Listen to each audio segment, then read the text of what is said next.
Hi there.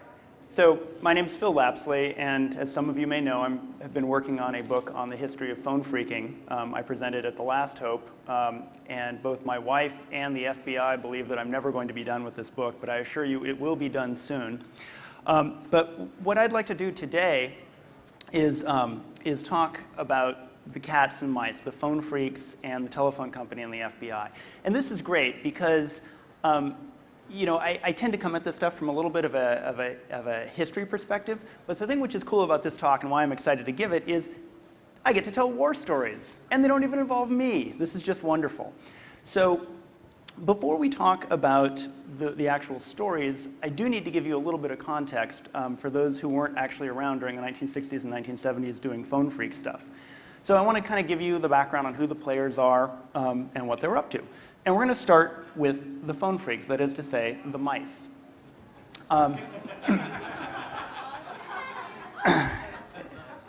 So what's a phone phreak? A phone phreak is a phone hacker, right? And just like how the word hacker kind of has two meanings, right? There's the meaning that we tend to use in this crowd, which is somebody who likes to explore things and play with things and poke at things. There's also the hacker meaning of, it's a person who breaks into computers and writes viruses and whatever. Phone phreaks, same thing, right? So the best possible kind of spin on being a phone phreak or on phone phreaking is it's somebody who's interested in learning about the telephone network, somebody who's fascinated by how the phone system works, who likes playing with it, likes exploring it, takes great joy and pleasure in figuring stuff out. Better still, figuring out a way to make the phone system do something that it wasn't designed to do or isn't supposed to be able to do. And it's a pure exploration and sort of creative joy. Of course, there's another definition of phone phreak, which is in use, and it's in some ways an equally valid definition, or at least certainly it's commonly used, which is a phone phreak is somebody who likes to make free phone calls, right? It's somebody who wants to rip off the phone company, who wants to screw up the telephone network, play pranks, jam switches, whatever. So phone phreaking still is commonplace, but for purposes of this talk and my book, I'm concentrating on 1960 to 1980. So this is, at some level, at this point, almost ancient history. It's certainly history. So what did phone phreaks do? What were the tools of the trade? Well, let's talk about this baby. This is a blue box, even though it's not blue. This is from 1964. You'll note on the dial there, this is a homebrew contraption. You'll note on the dial, I don't know if you can read it, it says, "Please wait for dial tone," which is an old thing that you used to find on telephones, instructing you, because you probably weren't familiar with dial tones back in the day. The phone company in the 1930s based its entire signaling system, its entire switching system on these tones for controlling the way phone calls worked. And because of that, if you were able to generate these tones, you essentially had the phone system at your disposal. You could route calls, you could bypass billing equipment, you could do almost anything. This made sense. The design that they did in the 1930s was really very high tech for the 1930s. It was first put into operation in 1943. And they didn't realize at the time that, gosh, anybody could do this. They thought, well, gosh, you need big equipment and everything else in order to be able to generate these tones. And this equipment is, in fact, fairly large. Even by the 1960s, it had gotten smaller. By 1970, it was a handheld unit. You can actually get a Blue Box app for the iPhone and Android now. You won't have much luck on the actual telephone network to actually make calls, but there is a website you can go to called projectmf.org, where they have lovingly recreated the old telephone network on a digital switch. And if you have a Blue Box application on your iPhone or Android or whatever, you can make Blue Box calls there. So there were other colored boxes too, black boxes, red boxes. I'm not really going to talk about those. But so this is what phone phreaks were doing, is they were playing around with the network, they were exploring things, they were building blue boxes, making free phone calls, exploring stuff. So who cared about this other than the phone phreaks? Well, for one, the phone company cared about it, right? AT&T back in the 1960s was the largest corporation in the world. It had employed thousands of people, and it had made a huge investment in this telephone switching system only to find out that, oh boy, we screwed up. And it might actually take $1 billion worth of investment to actually fix this problem so that the phone phreaks can't use their blue boxes. And that was back when $1 billion was real money. So, this is not, by the way, like, okay, so Microsoft has a security flaw, we'll just push out a security patch. No, this is actual, like, hard physical goods, right? Switching equipment in central offices that need to be replaced. So this is a big deal. So AT&T is pretty unhappy about this whole thing. They don't like the potential for loss of revenue. They don't like this really at all. Now, there's another group that cares about this phone phreaking business, and that's the Federal Bureau of Investigation. They cared about it for some funny reasons. First off, they technically had to care about it. There's a law in the book called fraud by wire, and that would make it a federal crime if a phone call crossed state lines. Now, of course, if you're doing long-distance fraud, it's going to cross state lines, so it falls to the FBI to do this. But the FBI wasn't super enthusiastic about becoming AT&T's revenue police, right? The FBI didn't want to be AT&T's watchdog, like, hey, this guy's ripping us off. You better go out and arrest him, right? It's like, oh, look, we got better things to do. What better things do we have to do? Well, there's organized crime. Now, this is a photo I got from a guy at San Francisco State University who has an academic interest in bookies. And this was described, the caption for this photo is high-tech bookie operation 1930s, which I love. But if you're a bookie, what you do is you take bets from your customers, and you're essentially playing one customer off against another. You're trying to balance this thing, and you have a line that you move in order to make the bets work out. But what it means is you're on the phone all the time. So if you're a bookie, you love the idea that you could make free phone calls, because that's good, that cuts down your costs. But you also love the idea that your phone calls would be untraceable in the sense that you don't leave billing records. Because it turns out one of the big weapons the FBI had against organized crime was looking at billing records. And so they would say, okay, well, this guy talked to this guy, and this guy talks to this guy's a known mobster, you can fill in the blank, right? If you're using a blue box or a black box, that data goes away. And so if you're the FBI, while you might not be thrilled about being AT&T's revenue police, you're plenty thrilled about figuring out a way to stop that data from going away, okay? So you got the phone phreaks, you got the FBI, and you got the telephone company. And those are the sort of players in the drama. And with that, we can actually get into the actual stories here. Our first story is in 1962, and it's from 617 land. Where's 617? Boston, right. And I'd like to show you, it takes place on the Harvard campus.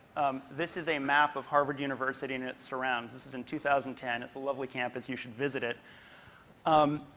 Here's a more interesting map to me. This is a map of Harvard campus and its surrounds in 1962, looking at telephone tie lines. So what's a telephone tie line?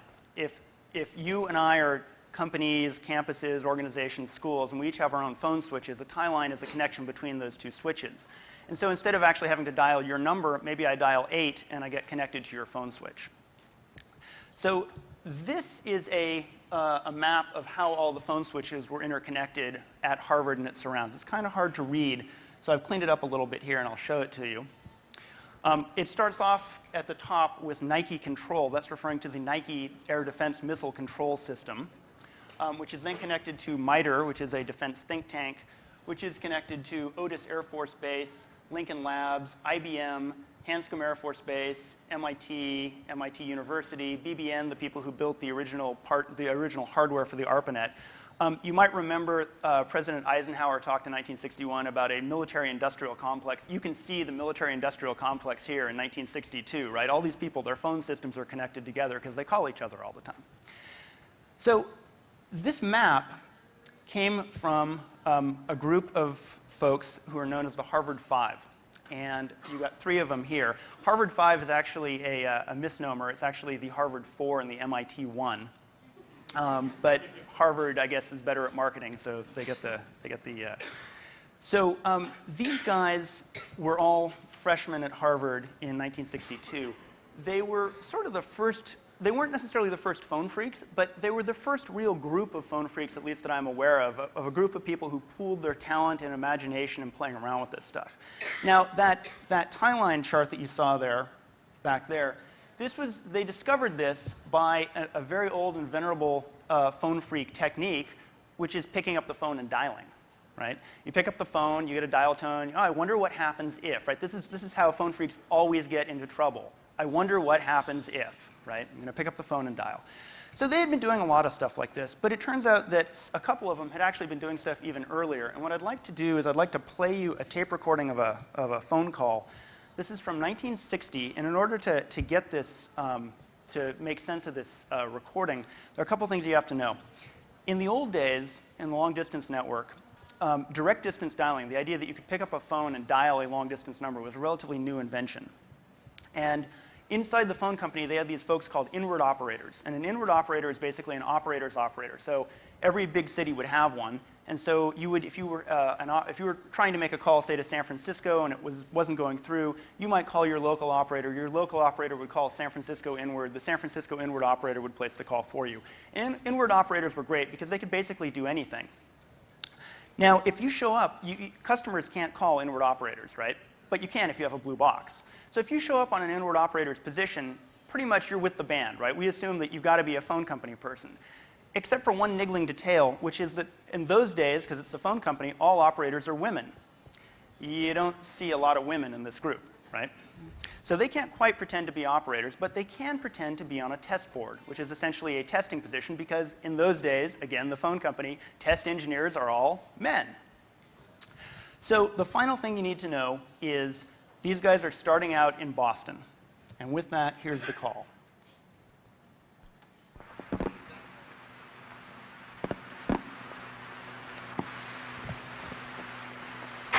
Boston.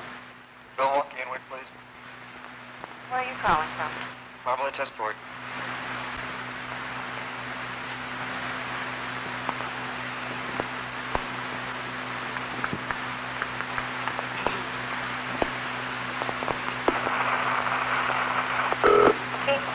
Milwaukee, this is Boston test board. Could you get me Portland inward?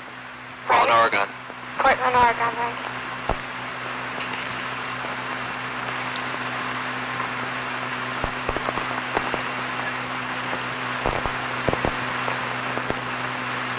Who saw the social engineering panel last night?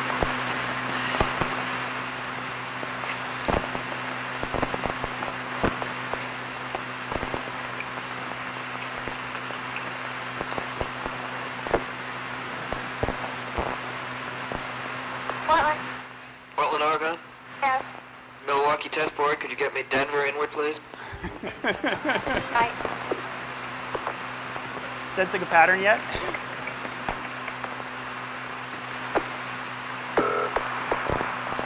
Kimber? Denver inward. Sure. Could you get me Little Rock on the inward, please? Little Rock, Arkansas? Yes, please.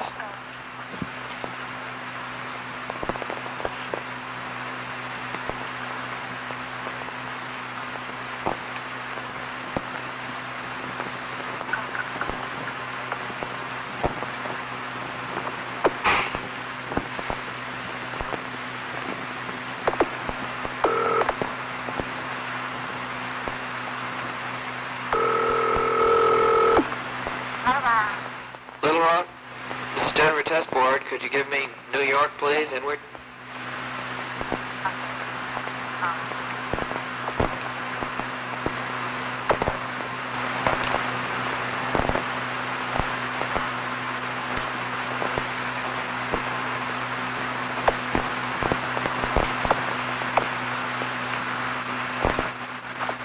New York? New York, could you give me Boston inward, please? Boston? Boston. Right, hold on.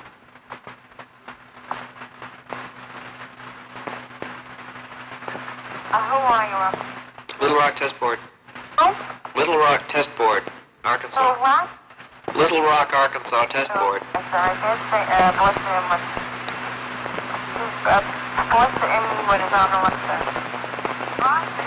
Hello, Boston? Yes. Could you give me a number in Marblehead, please? Neptune 1, 9819.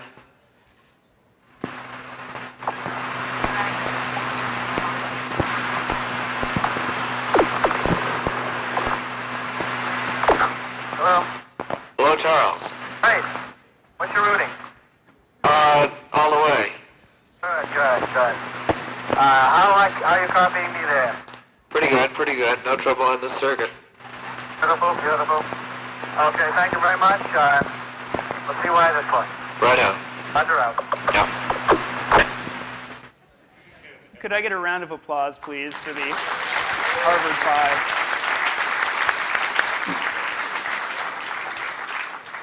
So that's 1960, roughly. It was, the person who made the tape was not sure if it was 1960 or 1959. He was actually in high school at the time, so he hadn't actually yet gotten to Harvard.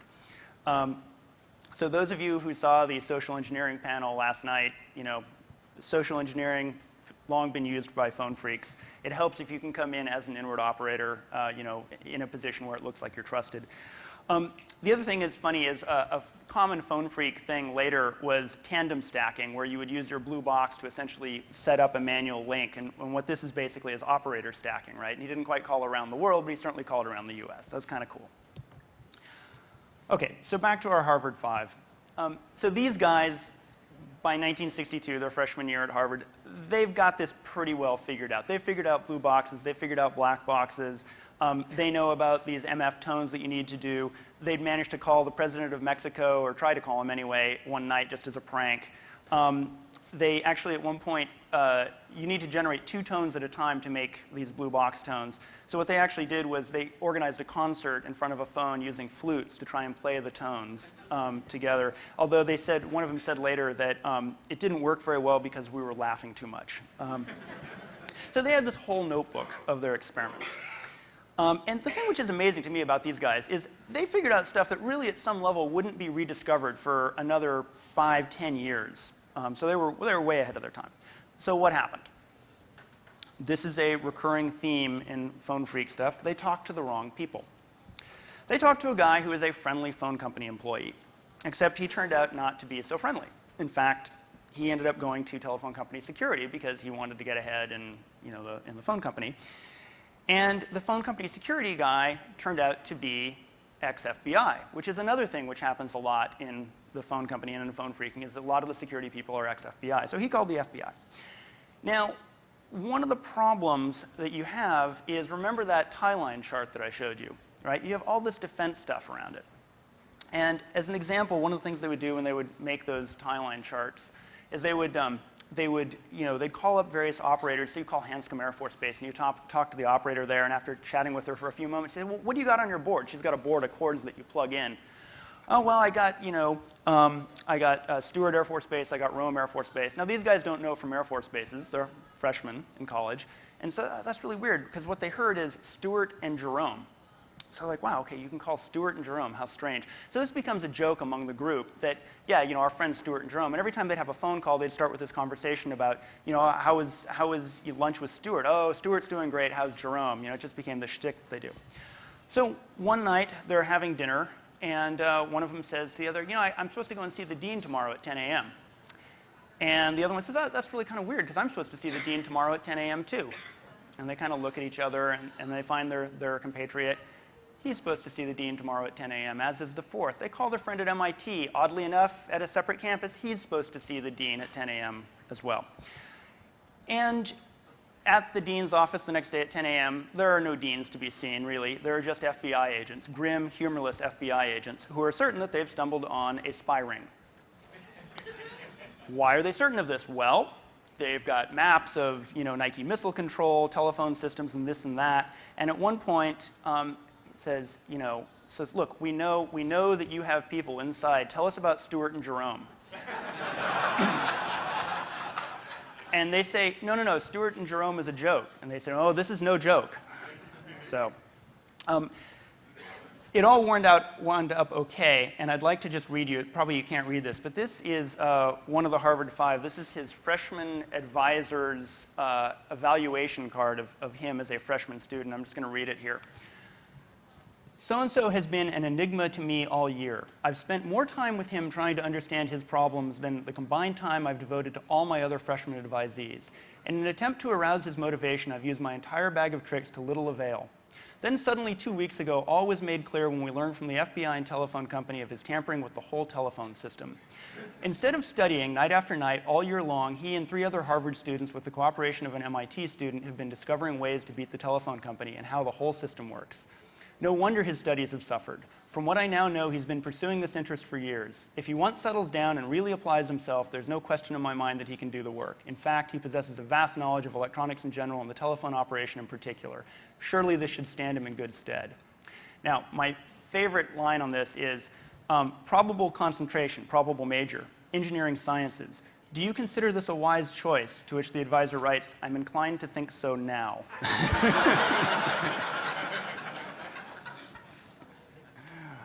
All right. So what I'm trying to do, what I've been trying to figure out is, as we go through this, let's kind of keep track of the cats and mice in their playbook. So what are the lessons that we can learn from this? Okay. So the playbook here for the telco and the FBI is, first off, take defense and espionage issues seriously. If somebody's breaking into your, claims to be breaking into, or looks like they might be breaking into your defense thing, you want to take that seriously. The second thing is informants are your friends, right? You can get a lot of good information from informants. People tend to talk.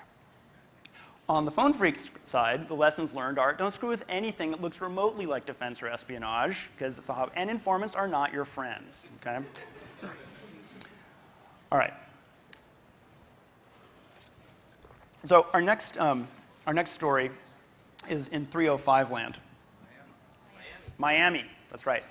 And this is in 1969, so this is 7 years later. And it involves Joe and Grecia. Joy Bubbles since the mid-90s. So Joy Bubbles was one of the stars of Ron Rosenbaum's article in Esquire magazine in 1971 called Secrets of the Little Blue Box, which was the magazine that sort of brought phone phreaking into the mainstream. He was actually, at the time, he was 22 years old, and he had already been described by Rosenbaum as the granddaddy of the phone phreaks. It's a guy who's been blind since birth. He has been interested in telephones since he was a little kid. He unfortunately passed away in 2007. Super nice guy, super just interesting guy. And in 1968, when he was in college, he drew widespread national attention. He was written up in the newspapers and actually got on TV for being able to actually whistle free phone calls. So he didn't need a blue box. He could just whistle 2600 hertz, and by whistling pulses of that, he could actually make a call. And if you do a Google or look on YouTube for Joy Bubbles or Joe and Grecia, you can find a video of him making these free phone calls. So it's 1969. He's home from school. He's actually just been in trouble with the he's gotten busted by the phone company and gotten in trouble and gotten all this media attention. But it's summer, he's home from school. If you're a phone phreak, what do you do when you're home from school? You play with the telephone. And so the thing that he had figured out how to do is, again, a social engineering thing, which is he would do something called an open sleeve conference circuit. Now, an open sleeve lead conference circuit. Now, what this has to do with is within the telephone company's central office, you've got tip and ring, which are the voice signals, and there's a sleeve lead, which basically says at some level, is this line busy? By opening those two things, by opening the sleeve lead, you can actually cause multiple lines to get conferenced together. This is sort of a non-technical explanation, but it'll do. So the key thing, though, is that you have to be able to talk to somebody at the central office. You have to be able to call up a switchman and know what you're doing enough to get him to do this, and more importantly, sound like you know what you're doing enough to get him to do this. This was not really a problem for Joe. Joe pretty much had this kind of thing wired. So he was able to call up his local central office and create these conference numbers that people could dial into. And in particular, it was him and another fellow, another phone phreak by the name of RJ, and they were spending a lot of time talking on these conference calls. Unfortunately, it turns out, and this is another recurring theme, the phone company had gotten suspicious and was listening. And the phone company security agent in Miami was ex-FBI. And so while he heard this, he heard, mention of AUTOVON, which is the military telephone system. And so he called the FBI, and they started an investigation. This is a letter from Herbert Hoover, the director, J. Edgar Hoover, J. Edgar Hoover, to John Ehrlichman, the counsel to the president, and it was also sent to the Secret Service. And it's essentially a report on the investigation they did on Grecia. They really couldn't prove anything, and so it didn't really go anywhere. But it's just an interesting thing. On August 27th, 1969, this bureau's Kansas City office was confidentially advised that blah, blah, blah, blah, blah, that these guys have allegedly discovered a means to intercept telephone calls transmitted over the Defense Communications Agency's AUTOVON voice network, automatic voice network, AUTOVON, and the wide area telephone service. We don't know whether they've actually done it or not, but they say they can. So again, sort of that same lesson that comes up, right, of, if you're the phone company, wiretaps are your friends, and you take defense and espionage stuff seriously. If this guy says that he can break into government communication stuff, you better pay attention to that. You better investigate it. And on the phone phreak side, shut up, right? It's not just that you don't screw with anything that looks remotely like defense or espionage. You don't talk about screwing. You don't even think about it, right? Just be quiet about that. And you'll see this comes back to haunt us later. Okay. All right. For our third area, we're going to go to 415, which is San Francisco. And I'm going to play another tape. Mercifully, it is briefer than the previous one you heard, although I can't say that the audio quality is any better. Santa Cruz Sheriff's Department, will help you? Hi, San Francisco. And I just wanted to talk to somebody there on an NCIC hit you made sometime today. On a guy's parole violation out of Texas. Right, yeah. I wish you hadn't asked that. All right. So that's a call from the FBI San Francisco field office to the Santa Cruz County Sheriff's Office. And there's nothing unusual about that, right? The FBI calls various sheriff offices all the time. NCIC, by the way, is the National Crime Information Center. So, this is just an FBI agent checking on the whereabouts of some guy that they're trying to find. No big deal there. The big deal, though, is that this was wiretapped by a phone phreak. Okay? So that tape recording that you just heard was a wiretap, and not just a wiretap, it turns out to be a remote wiretap. It was not a guy sitting there with test leads clipping on. So this is actually a recording of a telephone call that occurred without the FBI or the Santa Cruz County Sheriff knowing about this, okay? That's a big deal. You can imagine that the FBI is not going to be real enthusiastic about that idea, okay? So who would do such a thing? Who would have the audacity to wiretap the FBI? So there's really, I would guess there's one guy who might have done it. And the FBI would have told you that it's one guy who's actually in the audience right now. And perhaps he'd like to stand up and take a bow.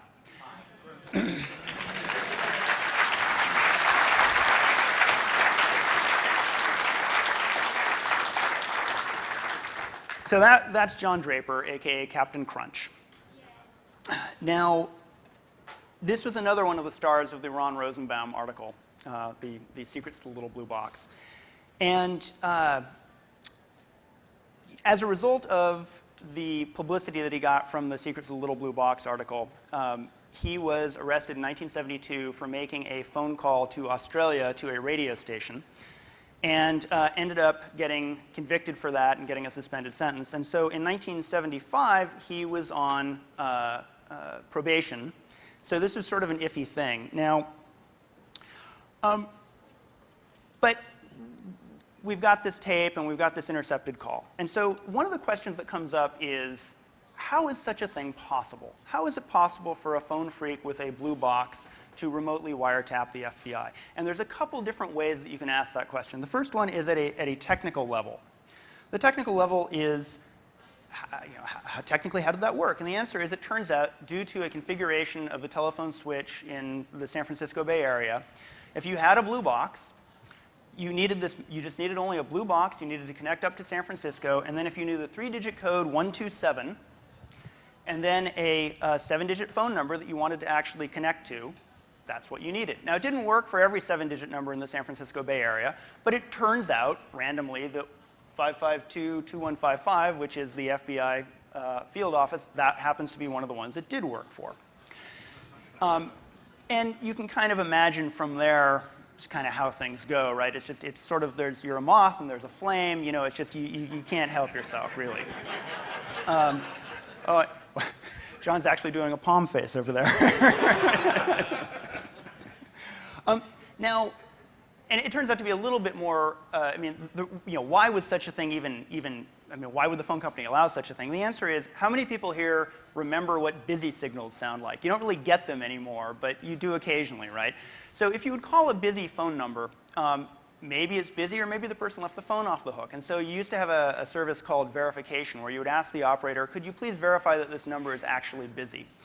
And so that's what this service was for. It was for allowing the operator to actually check that a number was busy. And if she dialed this using her operator keypad, she would be connected to the phone line in question, and she would hear encrypted speech. It would be scrambled speech. So she wouldn't be able to tell what was going on, but she could tell that somebody actually was talking on it. She could report back to you that, yeah, the line's really actually in use. Now, if it was an emergency, you could tell the operator, hey, I need you to break in which case she would connect up just like before, but she'd hit ring forward, which would send a little burst of 2600 hertz down the line. At that point, boop, the encryption goes away, and now you're actually on the line. Now, there's a beep that it's supposed to be generating, letting the people know we're now on your line. That beep turns out to be pretty faint. I don't know if you guys heard it in the San Francisco to Santa Cruz call. It is indeed pretty faint. I think with a pair of headphones I can pick it out every so often, but it's real quiet. In addition, of course, if you're a law enforcement agency, you probably have a beep like that anyway, so when you hear it, you're probably not thinking anything big, right? Okay, so that's the technical question of how is such a thing possible at a technical level. There's a different question that comes up, which is more like, if you're the, say, special agent in charge of the San Francisco field office, or the assistant director of the FBI labs, or Clarence Kelly, the director of the FBI, it's more like, how the hell is this possible? What is wrong with these people at AT&T? This can't be. And so a letter ends up getting sent from the director of the FBI to the chairman of AT&T. I am advised that information just developed and confirmed discloses a condition which permits any knowledgeable person using a blue box to intercept and monitor telephone conversations to and from the San Francisco FBI office. This is a most alarming situation.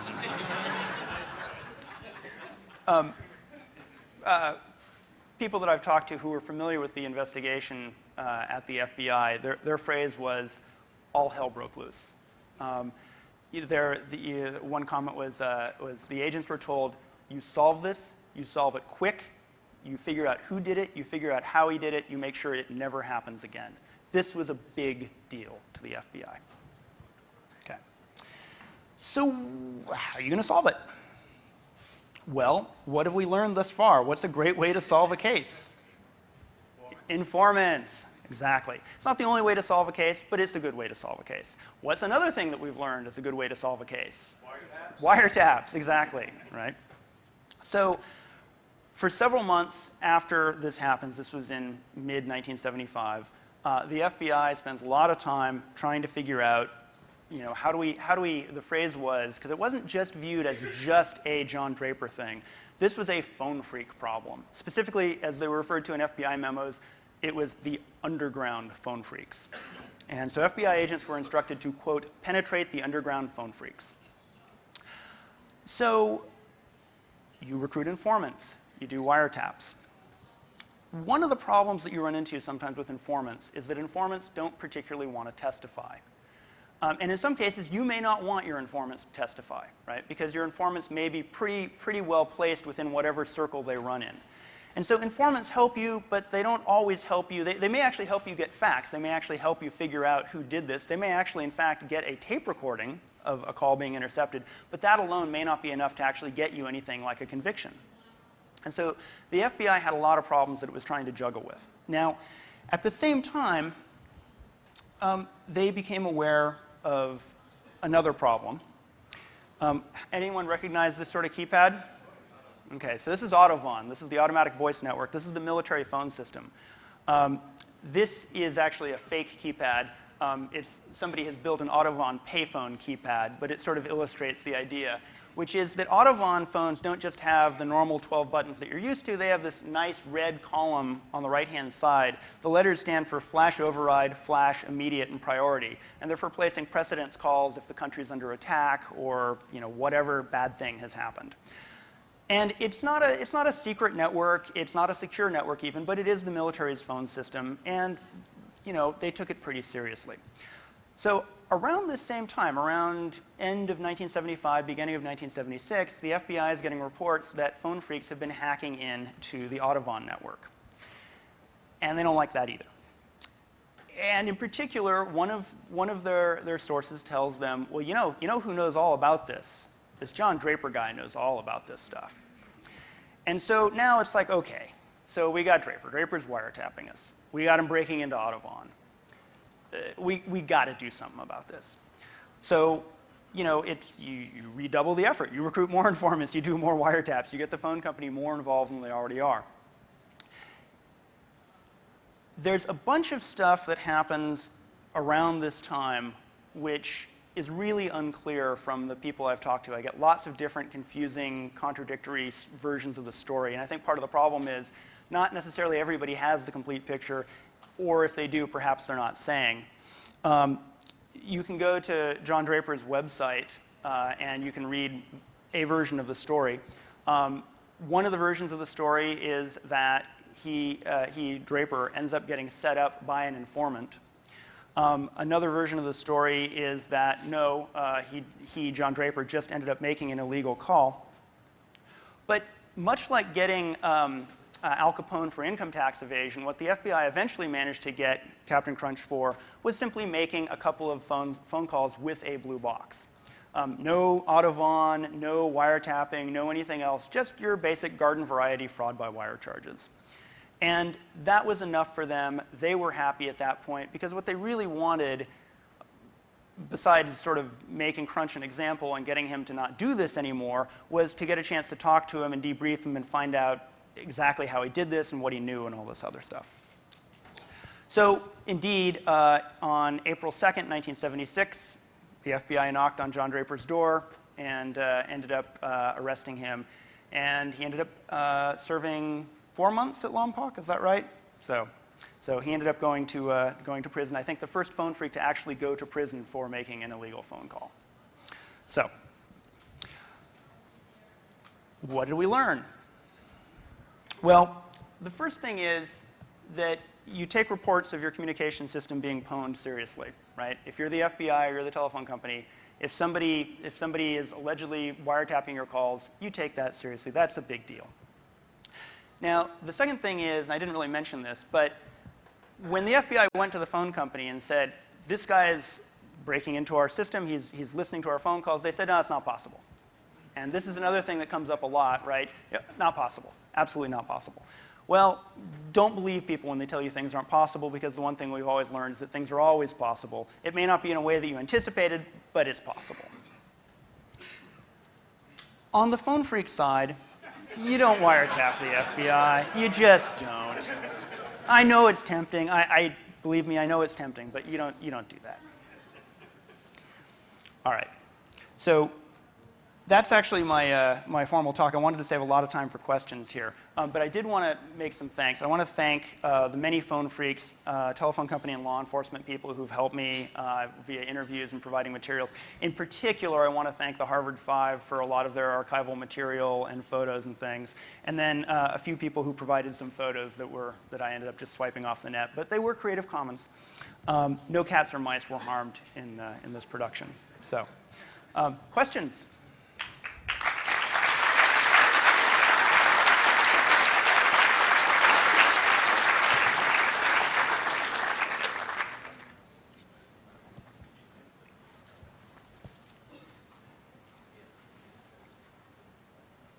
Hey, Phil. Great Hey, talk. Thank you. I understand you're working on a book documenting all this. Could you explain a little bit about the progress, that project, how long you've been working on it, where it's going, and when we might see it in print? You should probably wait for my check to clear before actually asking questions like that. That's such a good question. So I've been working on this book for actually quite a while. I started in 2005 part-time. I'm really now working on it full-time. My target is 100,000 words. I'm at 45,000 words at this point. I'm pretty much done with the research. Well, actually, no, sorry. I'm like a recovering alcoholic. I am done with the research. I really am. So I'm about halfway through the writing. I would figure that the book will be finished by the end of this year, certainly. And then what that means is that it'll be actually in print sometime in 2011. I don't know when. It sort of depends on the publishing schedule. So, not decided yet. So, There was a question on the timing on multi-freak. I heard that during the mid-'70s there was some modifications that were made on the multi-phreak timing. I was wondering if you have any information about that? Sure. So let me just explain the question a little bit. When you're sending out these multi-frequency pulses, these blue box tones, you can send them just like as if you're dialing at a touch tone pad, and so one or two pulses per second. But of course, the telephone company equipment actually sends faster. It's more like about 7 pulses per second. And one of the ways that they thought they could detect fraud was by looking at the pulse rate. So if somebody is sending out pulses that are very slow or not timed correctly, that's maybe an indicator of fraud. And that is true, that is an indicator of fraud. More though, it was mostly an indicator of bad equipment somewhere in the network. And so certainly if you were using a manual blue box, you might be generating trouble cards at the various switches, right? These were actually these IBM-like cards that print out trouble reports. But from the people I've talked to in telephone company security, they said, yeah, for the most part, the switchmen weren't really interested in that. What they mostly just wanted to do was for this problem to go away. And usually their first thought was, well, this is just an equipment malfunction. If you were generating hundreds of them because you were using it a lot, eventually that might get to security. But they said that wasn't really the most effective way of detecting a blue box use. What was actually much more effective was people would call 555-1212 numbers to make a blue box call. And the thing is, 555-1212 numbers should never return answering supervision in telephone company lingo. They should never look like they answered. But when you redirect a call with a blue box, it goes to a number that does answer. And that was, as one telephone company engineer put it, he said, that's an immediate bird dog that something fraudulent has taken place. So. Yes, Phil, I was wondering, I'm a fan of the audio programs made by Evan Doorbell. Yes. And I was wondering if your massive archive there might have an image of the phreak known as Evan Doorbell. I'm sorry, repeat the question, if what? I was wondering if you might have an image. Oh, I do not have an image of Evan Doorbell. Evan Doorbell is a fairly reclusive guy, and so I've never seen an image of him. Evan's not his real name, but he has done some amazing, amazing audio material. I've talked to him on the phone a couple times. You should all, if you're interested in this sort of thing, which I hope you are if you just sat through 45 minutes of it, I would go to phonetrips.com and you can download, specifically Evan Doorbell has a series called How I Became a Phone Phreak. It's about 6 parts now. It's wonderful. It's like listening to This American Life for phone phreaks. And then if you're a little bit harder core, there is a 13 or 14 part series called Sounds of Long Distance, which is basically tape recordings that are narrated by Evan of how the old long-distance network sounded, what does a crossbar switch sound like when it cuts over, this sort of thing. It's great. So, Thank you. Thank you.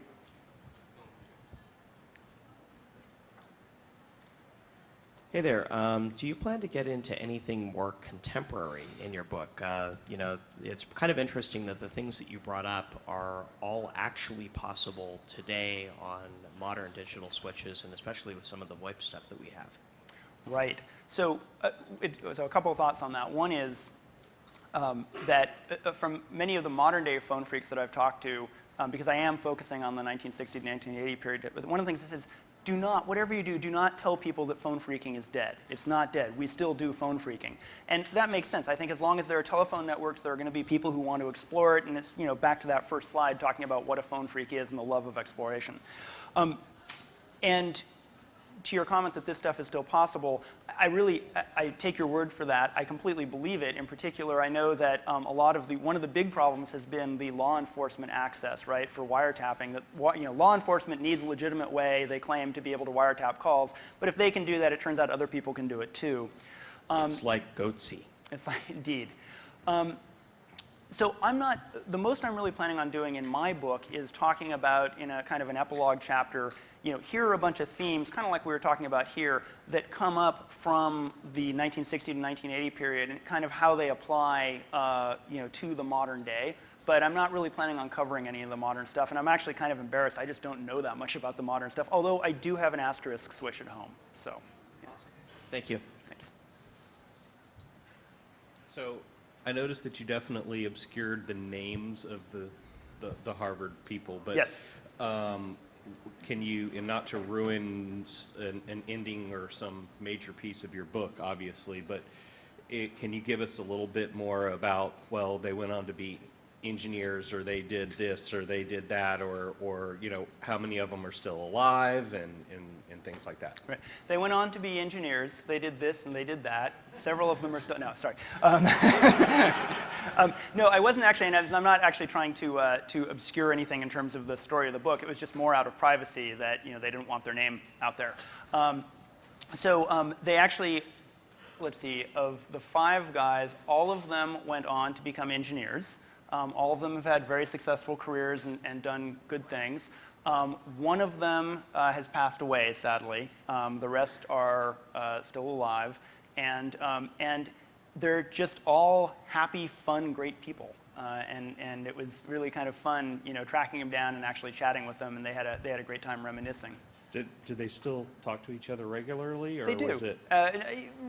Regularly, But they is probably, pay for the phone calls. They now. do indeed pay for the phone calls, and regularly is too strong a word, but they definitely do talk to each other. Hi. You said you omitted any research on black boxes and possibly red boxes from your book? No, not from the book, just from this talk. Oh, just from this talk? Yeah, Okay. yeah. And do you have any documented or anecdotal, information on, let's say, foreign intelligence penetration into the system using black boxing? Great question. This is something that I think should be really worrisome. And in fact, actually, there was definitely from the 1975 wiretapping of the FBI, there was definitely a concern about that, right? That, well, gosh, if Captain Crunch can do it, then probably the Soviets can do it too. Although I think that was actually almost in the background just because they were still reeling from the idea that anyone could do it, right? It seems to me like we as a country would be super concerned about that. Oddly enough, it doesn't seem to be the case. And I actually talked to some folks who are familiar with the matter from NSA. And they said, yes, that's the commercial phone system. We don't deal with commercial things. We don't worry about that. We worry about things like the military phone system. And even then, we mostly just worry about things that are encrypted because that's what we do. So it's sort of like there was no one really watching the store other than AT&T. And I think AT&T definitely took secrecy of communications as an important thing, right? They instructed their employees on it. And this specific telephone thing that allowed this wiretapping to happen was not per AT&T policy. This wasn't something that was everywhere in the country. But it's an interesting thing because it's definitely something. As I was doing this, I'm like, wow, gosh, it seems like it seems like this would be a real concern. I haven't found anything that actually indicated it really was on anybody's radar. No freedom of information requests. Nothing that's turned up anything. So. Thanks. Sure. Hi, Phil. Cheshire Catalyst. Hey, Cheshire. I'm wondering, the links that you've mentioned here, will you put them on your phonefreakinghistory.org? Absolutely. Great, thank you. And of course, my small claim to fame is having published the TAP newsletter for a few years yes, indeed. before its death. And I have recently created a small CD-ROM with images of all the TAP issues, and that will be in the back at one of the tables after your talk. The disc will be available for $30. That is fantastic, Cheshire. Thank you for doing that. And is there? Let me ask you a question. Are there any plans to do? There was the Best of 2600 that was published a couple of years ago. Are there any plans to do any sort of a printed? I'm despite being a high-tech guy, I like printed things. Is there any plans for a printed version of that? I was at the broadcast for Off the Hook the other night and made sure that Emmanuel brought in his publisher. And so I got in pretty good with her, and I gave a copy of the disc to the marketing lady here at the conference. So I may wind up putting something on Dead Trees myself fairly soon. That would be awesome. Thank you. Just as background for those who don't know it, there was a newsletter started in 1971 called YIPL. It was an offshoot of the Youth International Party. It was the Youth International Party line, and that was the phone freak part of the Yippies. And that eventually became TAP, which Cheshire was one of, I think there were 3 editors, Al Bell, Tom Edison, and then Cheshire. And that was essentially the forerunner of 2600. And it's wonderful stuff. When you flip through it and you see this stuff from 1971 to 1980 roughly, it's like taking a societal core sample of hackers and phone freaks over the years. It's really fun to read. So, other questions? All right, well, thank you very much.